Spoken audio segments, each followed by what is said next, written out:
High, welcome back to a new mini blog. আমি উষা। আর এখানে আমরা বেরিয়ে পড়েছিলাম মন্দিরের উদ্দেশ্যে। আমি কিন্তু খালি পায়েই যাচ্ছিলাম।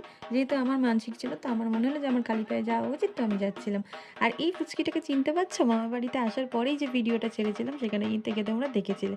আর এই যে আমরা চলে এসেছি মন্দিরে, এটা হচ্ছে মন্দিরের ঢোকার ব্রিজ। মানে মেন রাস্তা থেকে মন্দিরটা হচ্ছে একটা মাঠের উপরে, বা জঙ্গল ছিল ওই জায়গাটা আগে, তো ওখানে ঢোকারই একটা ব্রিজ। আর এই যে আমরা চলে এসেছি, সব জিনিসপত্র এখানে রাখা হচ্ছে। মন্দিরে তো চলে এসেছি, চলো এবার তোমাদের মায়ের দর্শন করাই।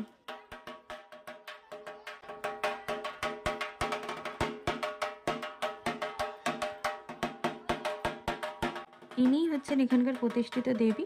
আগে কিন্তু এখানে এত কিছু দোকানপাট ছিল না। আগে কিন্তু এখানে শুধু একটা মন্দির ছিল আর চারিদিকে শুধু ধুধু মাঠ ছিল। এখন আমি গিয়ে দেখলাম যে এখানে অনেক কিছু উন্নত হয়ে গিয়েছে।